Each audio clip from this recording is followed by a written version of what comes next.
Assalamu alaikum wa rahmatullahi wa barakatuh. How are you, my beloved brothers and sisters in different parts of the world? I pray that you are doing well. I pray that this lockdown period has helped you to grow, to reflect, and you are feeling energized to tackle the world. Those of you who have lost your loved ones, may Allah grant them Jannatul Firdaus. I have a number of points which I want to share with you. The one point is this, that as Muslims, no matter what your circumstances are, you have to be optimistic, you have to be very, very positive. That's important. The bend in the road is not the end in the road unless you fail to take the bend. And when you are positive, you'll feel self-motivated. You'll get up in the morning full of enthusiasm because inshallah you're hopeful that the day will be okay. Now, you've got to ask yourself, why is it that some people are always negative? There are some people, for every problem, they find a solution. I like it. But there are those, for every solution, they find a problem. The naysayers. Oh, they will say, well, you know what? It can't be done. It will not be done. It is impossible. And that kind of negativity. So you need to come out of that and you need to ask yourself, why am I so negative? Because it is this negativity that will filter the way you look at the world. It will filter the way you look at life. So it's important that you need to do that. So I want to give you 5 suggestions regarding being positive. Number 1. When you are positive, there is a greater chance that you will succeed in whatever project you do. Because if you are negative, that might become a self-fulfilling prophecy. It's for you to be positive. Secondly, this is important. You need to see the people around you. Who are the 5 people that are closest to you? Are they, I'm not talking about your family, I'm talking about your friends. Perhaps 5 people in the workplace. Do they uplift you? Do they say you can do it? What kind of individuals are they? Because it is said that you are the average of the 5 people that are closest to you. So it's important for you to understand that. And I also pray really that you are not toxic yourself. Maybe, inshallah, I hope you are not. The third important thing is this, that for you to understand the life of Nabi Sallallahu Alaihi Wasallam, to understand the seerah, to look at his attitude, he had a cheerful disposition. When people left him, they felt very, very hopeful. And this is important. You yourself need to be such an individual. The fourth thing that it's important is this. You must try, very importantly, to get some kind of mentoring, get someone to help you, to speak to someone, to tell them, you know what, I'm negative, I don't know why. And see if you have gone through that in your home life. Maybe as a kid, you grew up, maybe your mom or dad, I'm not saying they didn't love you, they perhaps said, you know what, you will not do it, you are useless, you are stupid. And try to understand that. Last but not least, always seek Allah's guidance. That's very important. The second thing that I want to speak about today is the fact that we are so blessed. We are so blessed that the month of Ramadan will be upon us. It's an opportune time for us to realign ourselves to Allah. It's an opportune time for us to look at ourselves now and see what we can do spiritually, what we can improve, and to make sure that this Ramadan is better than the last Ramadan, that you are spiritually stronger, and the lessons you learn from Ramadan can sustain you for the rest of the year. And it's also very important to understand that we are mortal beings. For a believer, you're not sure about the next day. So it's important that you take every moment you have in trying to uplift yourself or to do some good. That's a very, very brief message about Ramadan. Now, when people say, I need to reflect, what do they saying essentially? What does it mean that we need to reflect? For example, we are told for a believer, no 2 days are the same, and a believer is not stung by the same hole twice. So the tomorrow must be better than today. So when you're reflecting, what should be your criteria? What is it that you need to base your reflection on? Is it on how much money you made? How popular you are on social media? How famous you are? How healthy you are? Yes, in a sense, it deals with all of these things. For me, self-reflection begins by reflecting on your relationship with Allah. What is it? When you speak about taqwa, how much of taqwa do you have? Do you surrender your affairs to Allah? Do you really believe that Allah is in control of everything? Who do you turn to when you are in a situation of conflict, when there is a kind of conundrum? Who do you turn to? Who should you turn to? Of course, we need to turn to Allah. And this is very important. The second important aspect is this, is to reflect on your relationship with yourself. You say, my gosh, my relationship with myself is Idris Khamissa feeling okay? Yes. Now, when you do self-reflection, when you look at yourself, what image do you have of yourself? Are you a person that is satisfied? Are you a complainer? Are you negative? Are you a person that has jealousy of other people? Do you have generosity of heart? Are you charitable? And therefore it's very important in terms of your self-esteem, is really about self-acceptance. It's important that you accept yourself. And remember, the other person is not better than you.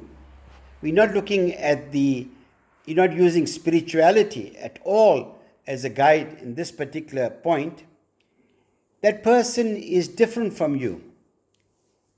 He is unique. So he has certain skills. He has a particular passion. And therefore you need to develop your own. Find your own niche. The other aspect is this, which is fundamental, because the home is supposed to be a sanctuary, a haven. It's not a place, it's not a site of contestation and struggle. So it's important that you reflect on the role that you are playing. And my gosh, yes, you have to play a role. It's not about you being a passive receptacle. It's not about you feeling a sense of entitlement or having a victim mentality. So I would begin, if you're a male, you'll speak to your wife, If you are a sibling, you speak to your brothers. Of course, you'll speak to mom and dad. You'll ask your wife, okay, my darling. She might get shocked you said darling. So prepare for that. Like I call my wife sometimes, Shushu Babalina, doll, how's it, doll? So it's very important for you to get her feedback. How does she perceive you? You might perceive yourself as being a gift to womankind, the best husband in the world. Yet your wife, either through misunderstanding or perhaps she has an acute sense of judgment, she is a person that is discerning, she knows a good character when she sees one, she might be having a very, very negative image about you. So it's important for her to share that perception. Then you ask yourself, what can I do to improve? What can I do to be a better person? Because the crucible, the acid test is not who you are outside the home, but who you are inside the home. What's the use if humanity is celebrating you, celebrating the image they have of you, the persona that you have when you are with them, perhaps the facade. They may regard you as one of the most charitable, wonderful, pleasant human being, but yet your wife and the family have a completely opposite perspective. So you need to ask that question and then do improvement. And then you ask your children, do you think I'm a good father? Do you think I'm a good mother? What would you do differently when you grow up? And in that way, you have a chance of improving yourself in terms of your spirituality, in terms of your life at home, in terms of your self-perception, your attitude towards yourself. Now, these are very important things because a truly successful person is that individual who leads a balanced life, that individual who is good at home, good community person, a good neighbor, a good colleague in the workplace. And if each one of us can be a good person in each of these areas, and people will then bear ample testimony to your good character, then indeed, you led a good life. Now, it doesn't stop there. The other critical thing for you to do is look at the workplace, get feedback from the people in the workplace, and similarly, you can effect whatever changes you want, whatever changes you think that are very, very important. Now, the next important point I want to speak about is about leaving a legacy. There is a fundamental difference between a person of success and a person of significance. A person of success is a person that has all the material trappings. He has a fancy car, a fancy home, lovely clothes, very ostentatious sometimes. But a person of significance is a person that has had an impact on the community. They say empires are built in the hearts of people. Such an individual has such a profound impact. It reminds me of a saying of Hazrat Ali, I think it was, who said words to this effect: socialize with people in such a way that when you die, they mourn you. And when you are alive, they want to be with you. It's about those relationships. There is another saying that goes, lead your life in such a way that when you were born, you cried and people were smiling. That when you die, you are smiling and people are crying. One of my good friends, Fuad Nadi, passed away. May Allah grant him and all the marhumin Jannatul Firdaus. when I shared that with him, he said to me something very significant. He said to me that his father told him once that, son, when you were born, you had no control as to who will come there to celebrate your birth. But when you die, you are in complete control who will come there for your janazah. How true that is. How true that is. Because we have one life to have a profound impact. Nothing is more beautiful than to die when people, your family, your friends, people in the workplace feel a void. They cry and they pray for you. They invoke Allah to forgive you, to grant you the highest status in Jannah. So these are very critical things that I would like you to understand and follow.